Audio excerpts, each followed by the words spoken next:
You guys, it's August 13th. I mean, I feel like I've been under a rock for a couple months, but it's August 13th, you guys. Crazy.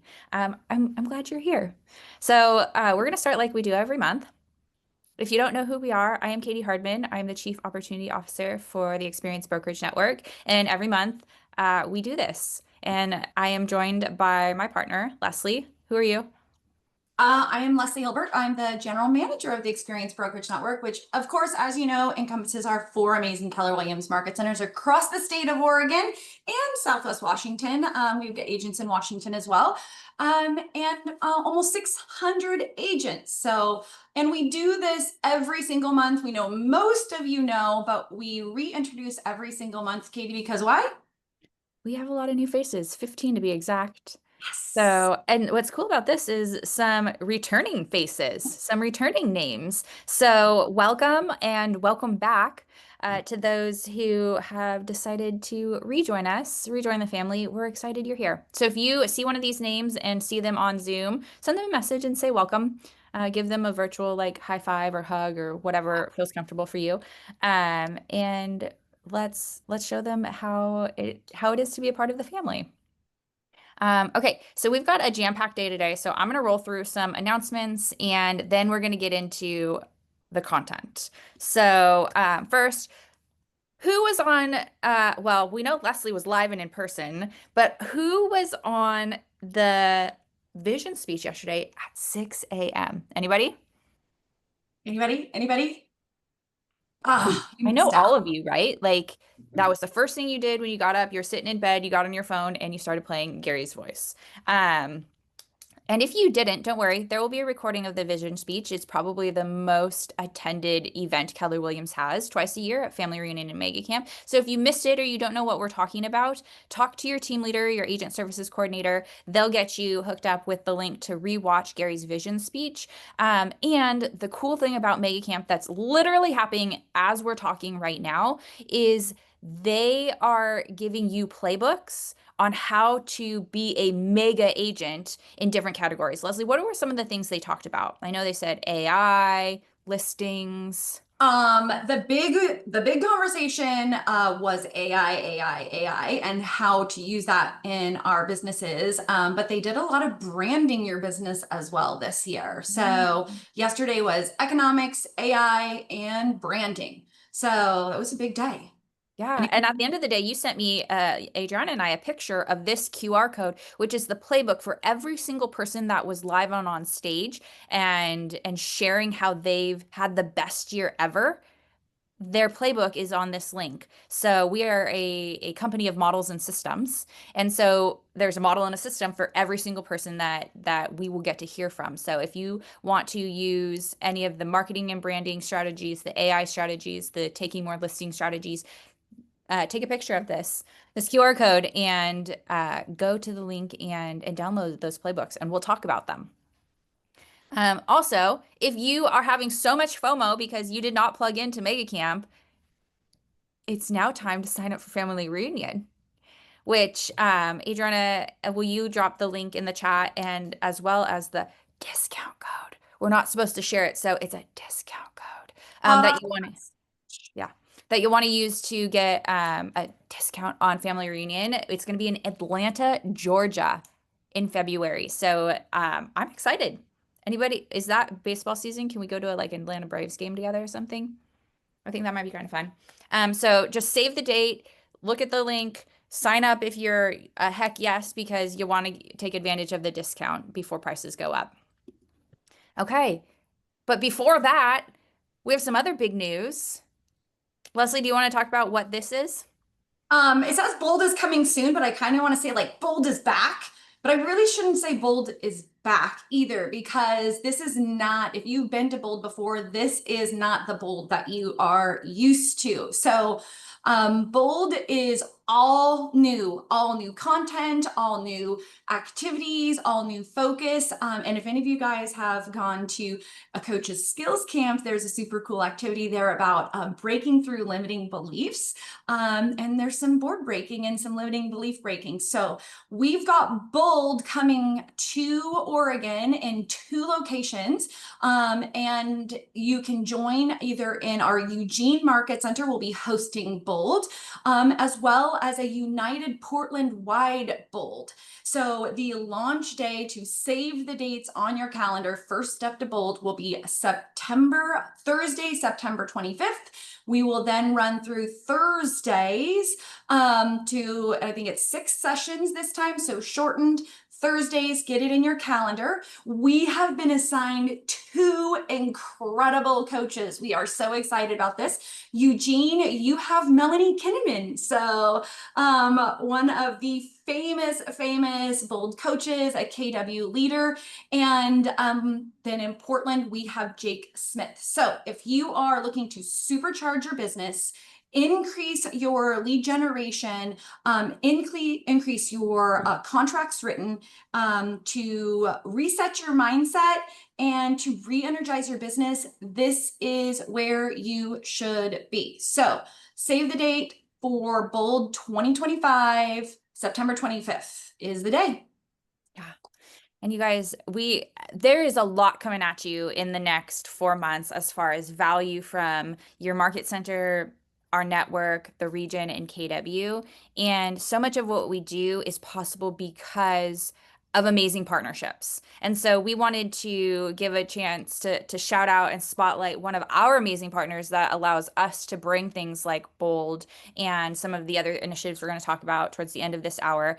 So Andrea and Kevin, thank you for being our power partners and thank you for being here. The floor is yours. Well, it's always a pleasure to be able to participate, especially when you have good participation and a good turnout like this. Um, Andrea and I are partners. We're your local partners for all things home warranty. And I guess there's going to be talk about open houses later on. So, you can't have an open house until you get a listing. And we have an excellent way for your little toolbox, for your listing toolbox, to get your listings. And it's called complimentary sellers coverage. We have a plan that we offer complimentary, and the minute your listing goes live, you can get a hold of one of us by email or by phone and say, turn it on, and we can cover your listing while it's on the market. And it's also really a good way to get a listing.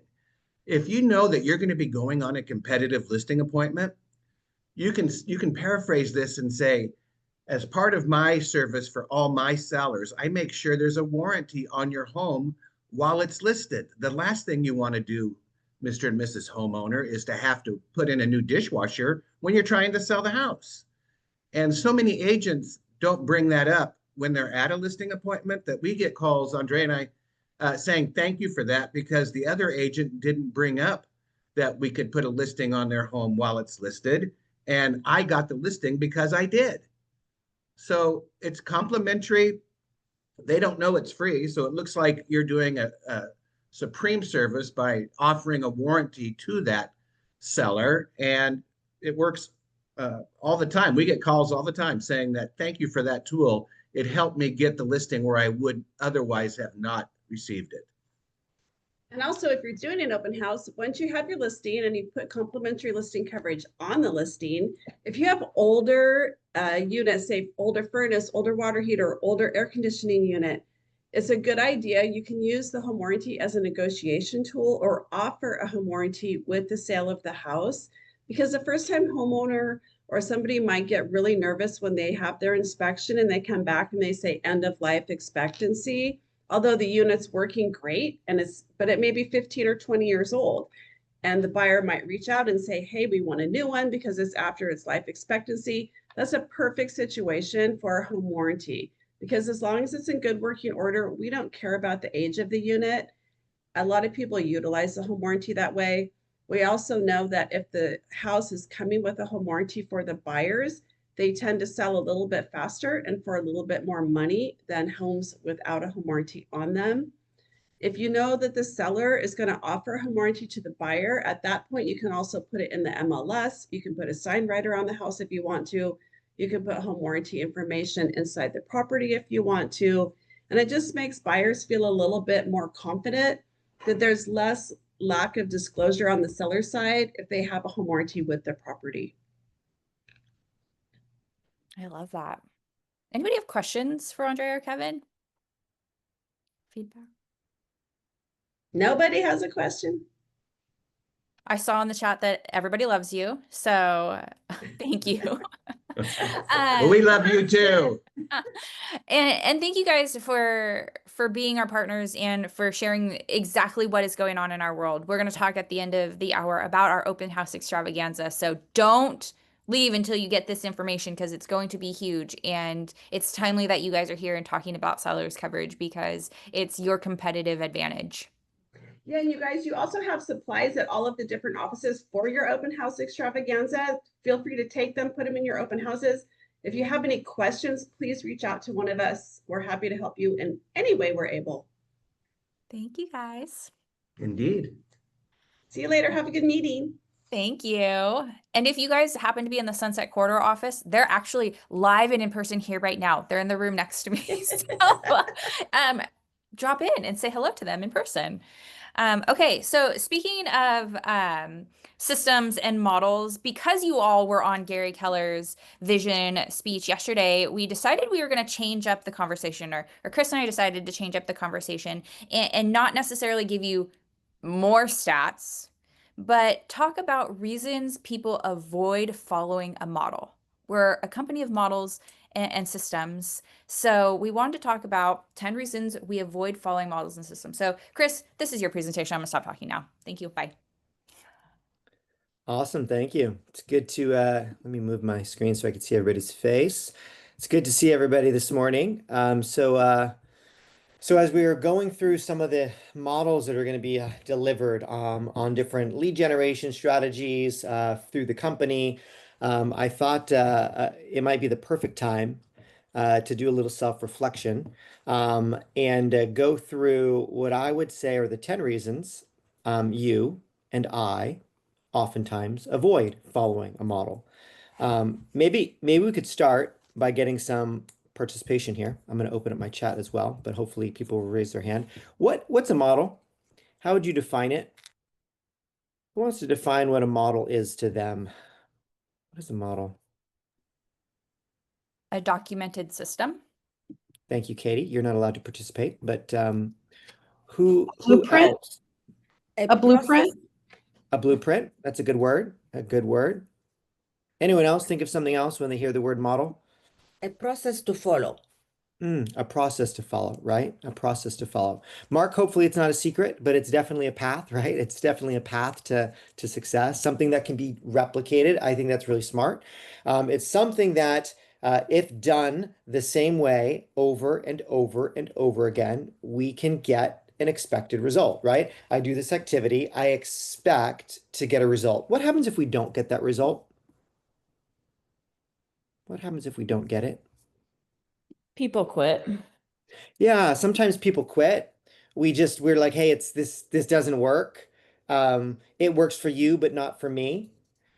Instead of recognizing that if we are following a model and not getting the same results, it might be me, right? It might be how I am doing it. It might be my experience. It might be what I'm saying. It might be how I'm saying it. It might be the times that I'm saying it. It might be the consistency I'm saying it in. So oftentimes the only real way for us to get a good look at am I doing what I should be doing the way that I should be doing it is starting with a model, knowing that, hey, I'm going to start with a model.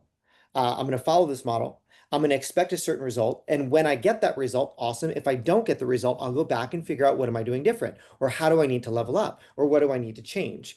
But today I want to assume that we all believe that there are certain models in our business for everything that we do. By the way, there's operational models, there's transactional models. So this isn't just for real estate agents, but there's a model, there's a best way to do an open, there's a best way to call and engage with our sphere. There's a best way to run a social media business. There's a best way to do pretty much everything in the business.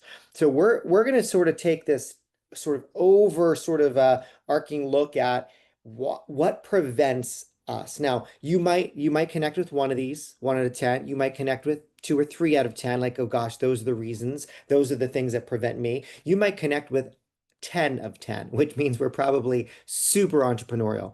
But I hope all of us will sort of think honestly about what might be getting in the way for us. So here's the first one. The first thing that gets in the way of following a model is fear of failure. Why does fear of failure get in the way of following a model? Well, this is what it looks like.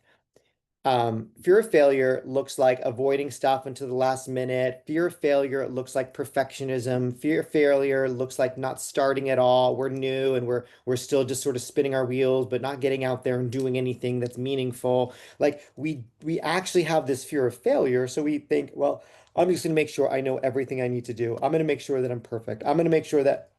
And why? Why do we do that? Because actually doing the work forces us to confront whether or not we're really capable.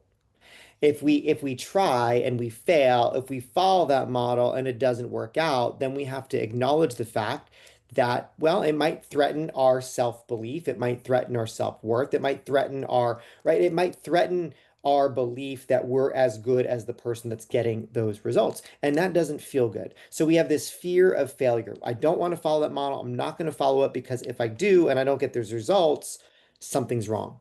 That's very real. It's actually one of the main reasons why people don't do things a certain way or are unwilling to look at someone and says, well, gosh, she wins by doing it this way. I'm going to do it that way too. It's fear of failure. Here's number two. Discomfort avoidance. Discomfort avoidance. What does it look like? Discomfort avoidance looks like us choosing easy or busy over meaningful. Because most of the meaningful tasks that we need to do to build a business are slightly uncomfortable, right? So we choose what's the easy thing to do? What's the busy thing to do? We like knock stuff off of our list. I'll tell you where this shows up a lot in our world as real estate agents. And I mean looking for the business or dealing with the business you have, dealing with the agents that are on the other side of your transactions, or dealing with the agent they are about to show their home. It looks like easy, and we send a text. We don't want to have a difficult conversation, so we send the text. We send the repair addendum right over to our clients and say, "Hey, I'll call you about this." Right? Waiting for them to just email back and hopefully you can resolve it over. Like it is discomfort avoidance. Like we don't follow a model because of discomfort avoidance. The real work is often emotionally or mentally uncomfortable. Calling people that don't want to be called, asking for business. By the way, I see a lot of people doing the work. Like we're making the calls, we're reaching out, and yet we don't ask that final question, like, can I help you? Can I help you? Would you interview me? Could we sit down and talk about what it's like to buy a home? Could I interview for the job of selling your home? It is facing rejection is highly discomfort uncomfortable, so we avoid it. Discomfort avoidance forces us out of the model. And what do I mean by that? Here's an example. You may have a very clear model of what to say, when to say it, how to say it, even at an open house. What do you say when they walk through the door? What do you say as they're walking through the house? What do you say when they're leaving? And we get uncomfortable and we don't want to ask for their phone number. We don't want to ask for their email. We don't want to ask for the appointment. We don't want to ask for their business because we don't want them to say no. They're leaving anyway. Who cares? We avoid discomfort instinctively. So the second, right, the second reason why we don't follow a model, whether that's a script model, whether it's a business model, it's discomfort avoidance. Whether it's a model that is supposed to manage your transactions, and so we wind up texting and emailing instead of calling, it's discomfort avoidance. Number three, this one I see a lot in real estate. And I, honestly, if you're new here, it's one of the main reasons why people decide they're going to get out of this business. I've seen it. I've seen it with people that I know real well. I've seen it with people that I'm close to. I've seen it with people that I saw so much potential in. This is what it looks like. Feeling like the work isn't, this just not me. It's not how I want to do it. It's not how I want to build my business. Like that's just not me. We have this identity conflict. I'm not a salesperson. I'm going to tell you this. If you if you're selling houses right now, you are a salesperson. And you might say, no, no, no, I work with referral based and I work with friends. But honestly, You are asking those friends to do something. You see the right house for them and you know this is a good house for them and they're not ready or they're just not sure. I promise you, you are salespeople. Like I'm looking at people right now and their business is almost primarily 98%, friends, family, sphere, past clients. Like you're a salesperson and we can't have this identity conflict saying, "Oh, that's not for me." Because I promise you, you're already doing it. You're already doing it. And sometimes we get into the business and we want someone else's business. Like I want my business to look like that because that's who I really am, right? That's who I really am. And we don't realize that they had to be someone else on their path to be this type of agent today. So if the work required for success doesn't match how we see ourselves, we'll subconsciously avoid it. If you see yourself as someone that's not salesy, you'll avoid direct outreach, even if it works. By the way, I have to get through this too. Like I say, like I'm not a salesperson. I'm not pushy. I'm not salesy. And then other people are like, dude, like you are a salesperson, like through and through. That's fine. Like the reality is identity conflict oftentimes causes us not to follow a model. Not to follow a model. Number three is identity conflict. Number four, lack of immediate reward causes us to stop following a model. So what does this look like? We go through some training, we get the model delivered to us by the company. We say, hey, this is how you're going to succeed. And we do it for a little bit. And what it looks like is losing motivation fairly quickly. Why? Because the human brain craves instant feedback. And in our world, instant feedback is a signed listing, is a buyer agreement signed, is a pending deal. Like we crave instant feedback. And when we don't have it, we don't get that immediate reward. We say, oh, this isn't working. This isn't working. When results are delayed, as in most meaningful work, it's hard to keep going without some sort of external motivation or strong internal system. Like immediate reward, one of the number one reasons why people sort of start doing their own thing or looking for other ways to do it. I see it. I see it almost every day. Okay, I got it. I know these are the four things I need to do every day to have a business, but you know what? I'm going to go shoot some TikTok reels. And I'm not saying that that won't work, but we give up the four models. Listen, one of the cool things about this business is we have time to be creative. Is that true? Like we have time to be creative. We can test things out in social. We can do things incredibly creative to fuel that creativity need for us. But see, most choose creative over the model because we're not getting immediate rewards. And I'm going to tell you, you're not going to get immediate rewards that way either, except we do get some immediate likes. We get some, oh, that was really cool. That was really funny. I like what you're doing here. We get a message back and we think, man, see, I told you this is working. Yeah, show me the pending. Like the lack of immediate rewards is the reason why we oftentimes leave models. That's number four. Number five.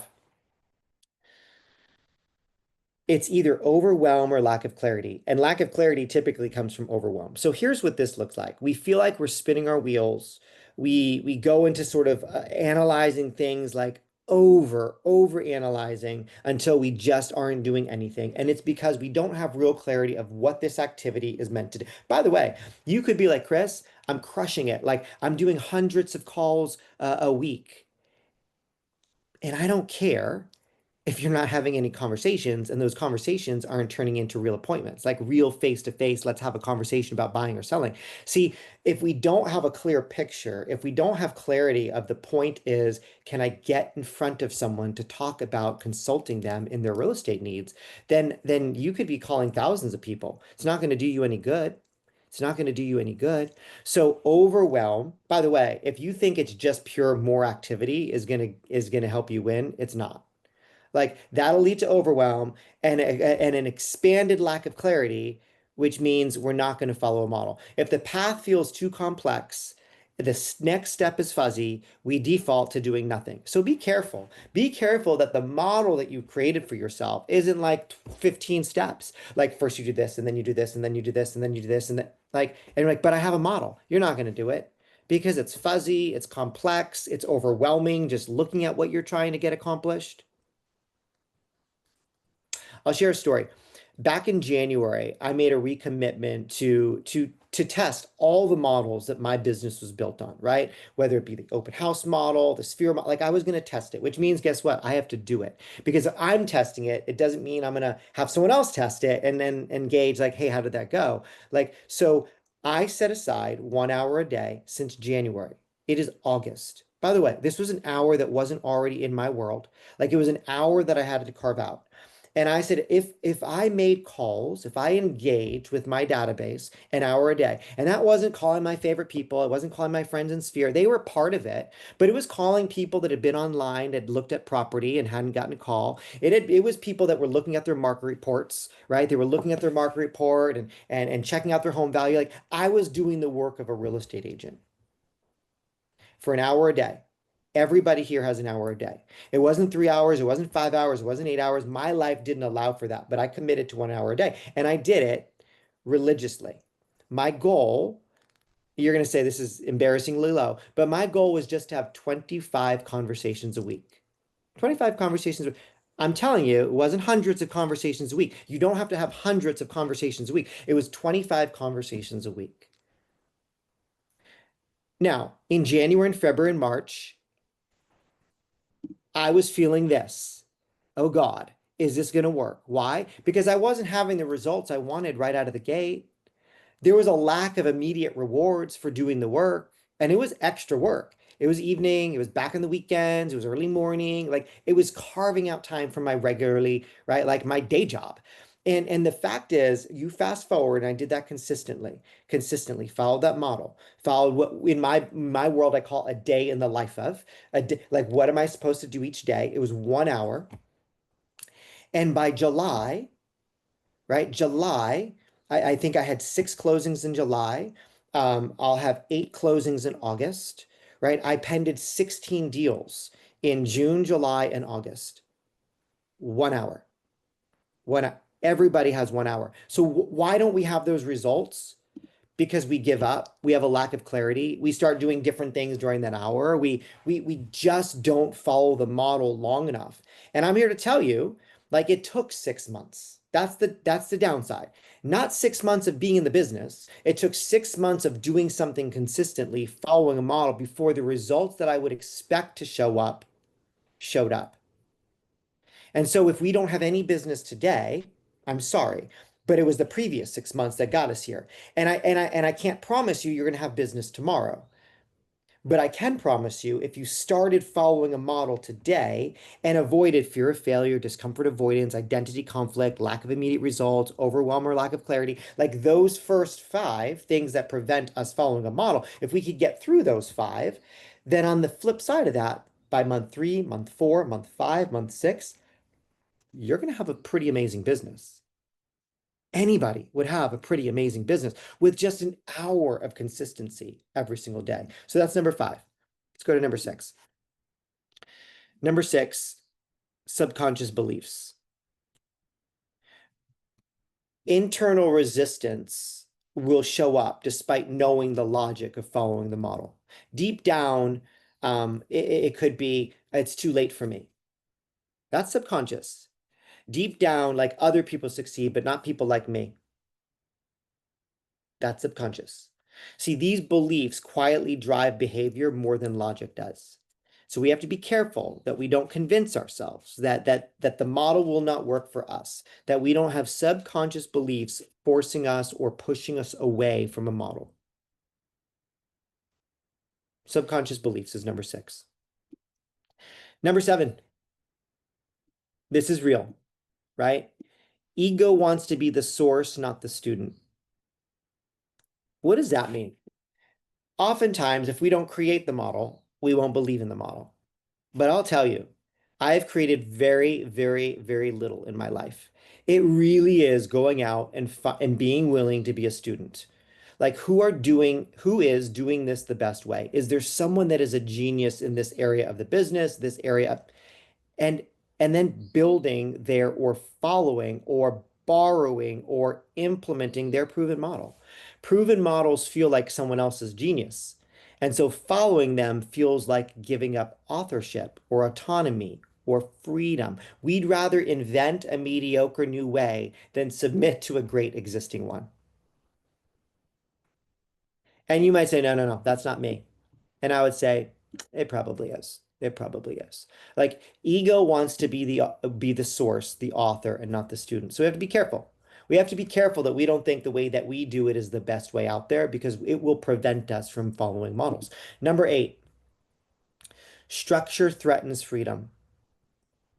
The last 6 months of my life have been even more structured than the previous 6, for sure. Why? Because I had to do certain things. Like I had to get back to do certain things that I said I would do because I was going to follow these models. See, structure threatens freedom until we mature. If we still associate freedom with options and not outcomes, we'll push back against systems. Now think about that. We oftentimes associate freedom with options. Like I have all these options. But freedom doesn't come because you have options.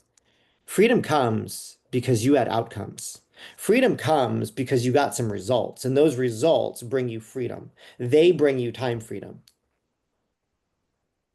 Mature business owners know discipline creates freedom. But why don't we follow models? Because structure threatens freedom. We don't get to do what we want to do when we want to do it, given a model. Right? So I was following this model. My model is 25 conversations a week will lead to 3 appointments. 3 appointments would lead to 2 signings. 2 signings would lead to 1 close. And that was my rhythm of I could close a deal every single week of the year if I wanted to. That was my model. Well, guess what happened on Saturday if I was at 17 conversations? I'm going to tell you what happened. And this is real. And you can ask my team because I tracked everything I did and they could see it. I had a call session on Saturday or Sunday until I got to 25 conversations because that was the model. My model was 25 conversations would lead to 3 appointments. 3 appointments would lead to, right? 2 signings. 2 signings would lead to a closing. That was my model. I believed that model, right? My belief was strong in the model.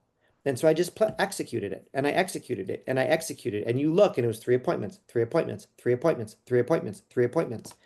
And eventually, what did it lead to? It's a deal a week business. Now, nobody needs a deal a week if you don't want a deal a week. So now we work backwards and figure out if I want a deal a month, what is the model? If I want 2 deals a month, what is the model? Structure threatens freedom is one of the reasons why we're unwilling to follow a model. We got 2 more. 9. It's too much accountability. Listen, like I felt that too. Like it's too much accountability. I every week on Monday, I would say, hey, this is what I'm doing. I reported it out to the team. These are my goals. These are my call numbers. This is how many conversations I'm going to have. This is how many appointments I'm going to have. It was wild accountability. Following a model brings a lot of accountability. And because of that, some of us don't want to do it. Because for a couple reasons. One, other people around us, if they know we're following a model, will hold us accountable to it. But if we're doing the work and not getting the results, the problem is you. I mean, that's the real that is what we need to hear this morning. If we're following a model and we're not getting the results, the problem is not the model. The problem is you. And that is some accountability that we may not want, which means I need to level up. I need to get better. I need to present better. I need to speak better, right? I need to be better on the phone. I need to be better in person. I need to be more consistent. There's something about me that is preventing the results. Proven models remove excuses. Proven models is like the worst mirror that you could sit in front of because it is going to show you all your flaws. It's like those really, really bright mirrors. You're like, who wants a mirror like this? Why do they have bulbs in front of this mirror like this? Like nobody wants to see that. But this is the reason why we walk away from that mirror. The model is the mirror. And number 10, why we push back on models. Because they're boring. But you know what? Boring works. Like ask the last 25 years of my life, like boring works. Now, I don't think my life is boring, but my business activities can be wildly boring and I'm good with that. I am good with business being boring in order to have an incredibly exciting life. Proven models are often simple, they're repetitive, they're unsexy. Most people crave novelty and they need to be stimulated more than they crave results. It's like short form media world. Like I need instant, I just need to be stimulated. And by the way, this isn't doing it for me because I'm an hour in to doing the same activity. I know you are. Like I get this a lot. Chris, I have left like 64 messages. No one's called me back. Good. Keep leaving messages because you know what? On month 4, all of a sudden someone will call you back. And I have countless examples in the last 6 months. I have called this person 4 times. They've never called me back. They've never texted me back. They've never emailed me back. And then what? And then what? I got a call on Friday, this last week, Friday, saying, "Hey, thank you so much for following up. I do want to buy a house with my mom. We're looking up to 650." And guess who was showing them 2 houses yesterday at 10:30? Me. After four messages, 3 emails, it's all tracked. 4 messages, 3 emails, and a market report viewed like 6 times in the last 6 months. Never called back. It doesn't mean they don't like you. Just leave the boring messages. "Hey, it's me again. I promised I would follow up in about a week or two." And I keep my promises. That was my script for every message, every message. Just wanted to check in. You're probably busy. If I don't hear back from you, just know I'll give you a call in a couple weeks. And by the way, on 5th or 6th call, I'd say, "Hey, you can definitely get me to stop calling you if you just call me back and tell me to stop calling you, or call me back and let me know I can help you." Like one of those 2 things can happen. Like it's okay to make those calls, right? Those calls are boring. The messages are boring, but I promise an hour, an hour, an hour, an hour, an hour. And 6 months later, what does it look like? A lot of business. So I'm going to do a quick review, and my watch is broke, so I don't even know what time it is. So tell me if I've gone too far. But a quick review of the 10. And I want you guys to chat which one stands out to you, it speaks to you. If you want to raise your hand digitally, you can. I'm happy to hear from you. But number 1, fear of failure. Number 2, discomfort avoidance. Number 3, identity conflict. Maybe that's what's preventing you from following a model. This just isn't me. That's not how I want to do this. I want to run my business a little bit differently. I'm sure you do. 4, lack of immediate rewards. Lack of immediate rewards. Number 5, overwhelm or lack of clarity. Like, why am I even doing this? Like, what is the point of all these calls? Is there a reason why I'm making them? Number 6, subconscious beliefs. Number 7, ego wants to be the source, right? Not the student. Number 8, structure threatens freedom. It always will. Number 9, it's too much accountability. And number 10, they are boring. What'd you learn? What do we need to push against? Anyone want to share? As they listen, what they believe is getting in the way of them being willing to follow a model? Hey, Chris. I Yeah. think it's for me, it's structure threatens freedom. I didn't get into this industry to follow a system, follow a model. I got into it for the freedom. I want to show up when I want. I wanted to go golfing in the afternoon. I wanted to float the river when it's nice in Portland. I mean, at the end of the day, we all have to get comfortable with the boredom. Gary Keller, the mustache, says it the best. So get comfortable with the boredom and just get used to the systems and showing up every day. I mean, if we showed up like we do sometimes to regular jobs, we'd all be out on the street. So Yeah. structure just it threatens our freedom, at least perception wise, what we see and what we feel Yeah. sometimes. It's super insightful, Noah. And here's the win. Remember, you can, and Noah, I know you do this well. You can golf in the afternoon. You can float the river as long as we don't associate freedom with options and we associate freedom with outcomes. See, if you're getting the outcomes your business should deliver based on you follow the model, I promise you will have all the time in the world to float or golf or do whatever you want to do. But we can't associate freedom with options because then we want all the options and we're not willing to follow the model that will get us the outcome. Yeah, I appreciate that. Who else? Who else wants to share? Thank you, Noah. I think you need to get help. You've got to push past your self-defeating beliefs in saying, well, this model it's going to take too much time. It's not working. It's not producing. I think you need to push past that. Yeah. Yeah. So Lynn, that's what was that, number 8, 6 subconscious beliefs, right? Oftentimes we don't even realize we believe that, hey, I don't have time for this. I'm too late in my career. Like this works if you have a longer runway. This works for people not like me. I'm just not social enough. Like we have all these subconscious beliefs that get us to think, well, maybe I'll try something different. I'll try something different. Yeah, I'm not good on the phone. Yes, you are. If you're good in person, you're good on the phone. Like it's just talking. Like that's a subconscious belief. I'm not good in person. Like, what are you talking about? Like, you're a human being. We're all good in person. Like, it's a subconscious belief. Yeah. Thank you, Lynn. How about one more? One more. Who'd like to share? I have some. I have. Oh, go ahead, Frederica.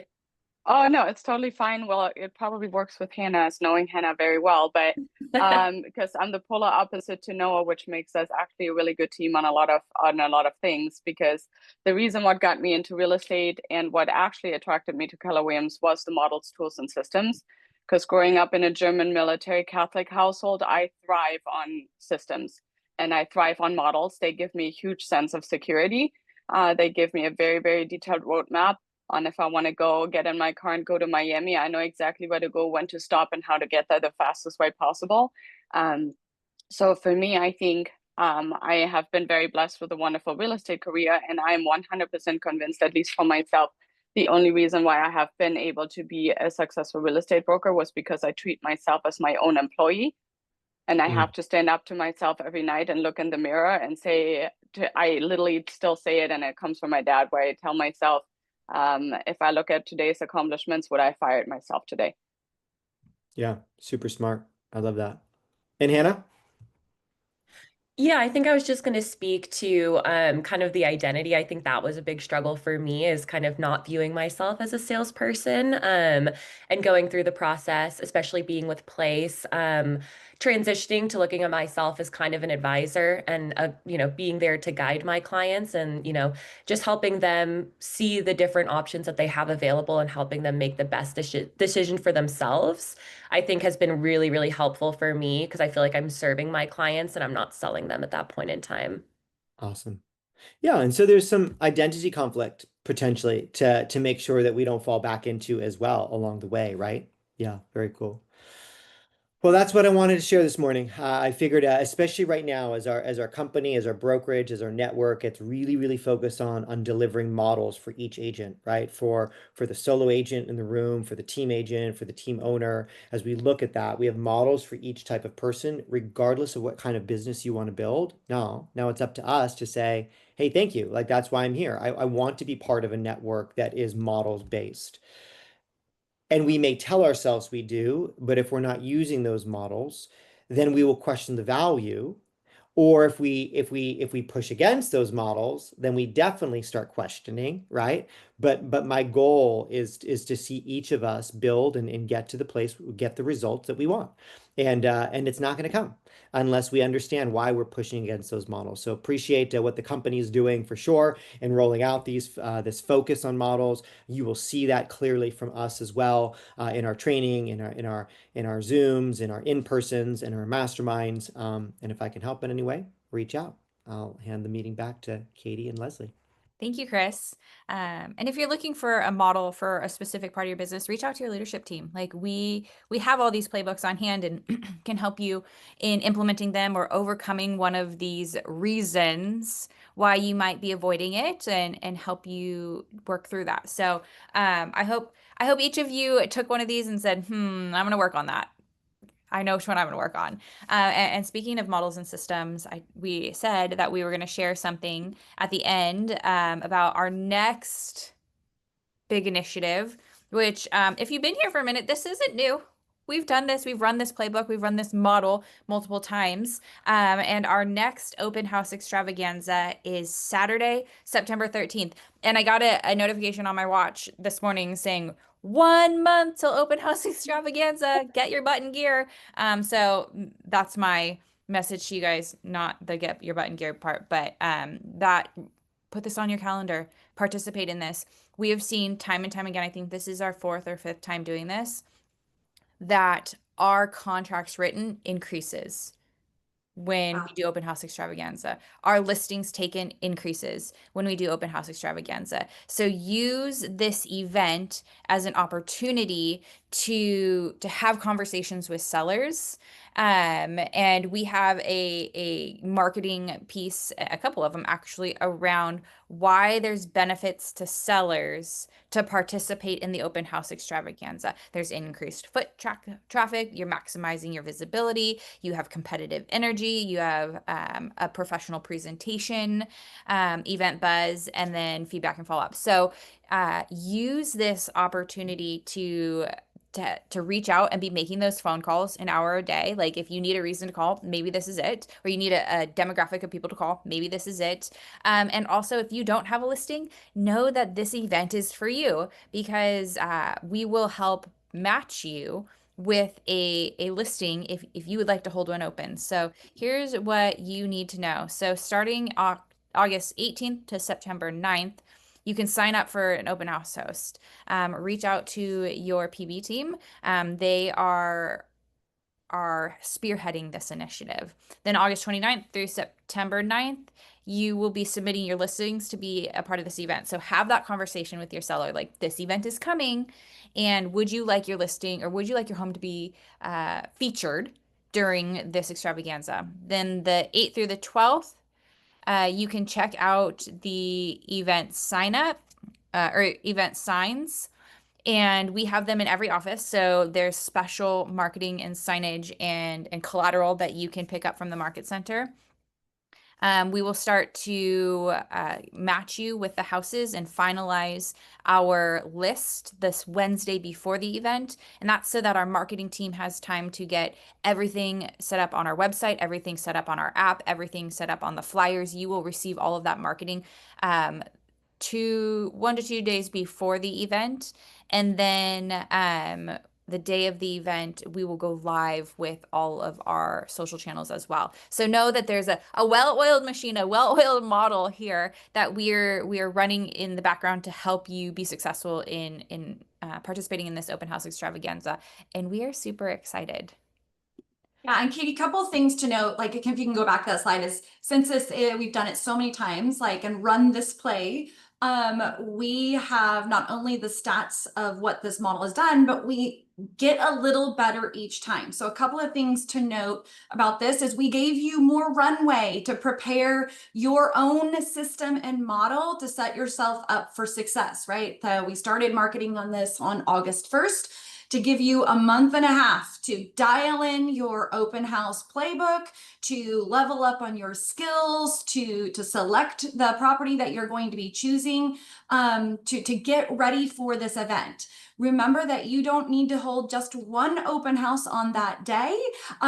We have many agents that hold multiple properties open on that day to maximize their opportunity around this particular event. Our goal every single time is to do it better and get better results at the end, and we have accomplished that. We're hoping that this is the best results open house extravaganza yet.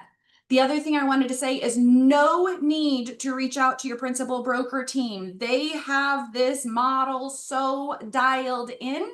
Shortly, there will be a Google form released to you so you can sign up to either have your open house submitted for the open house extravaganza with all of the details and information, or if you're looking to be a host, that you will be put on the host list to be paired with an open house. So no need to reach out to anybody. That information is coming to you. We have systematized that to make it efficient and effective for the open house extravaganza. And most of all, have fun, you guys. We're excited to see all those signs in the yard this round.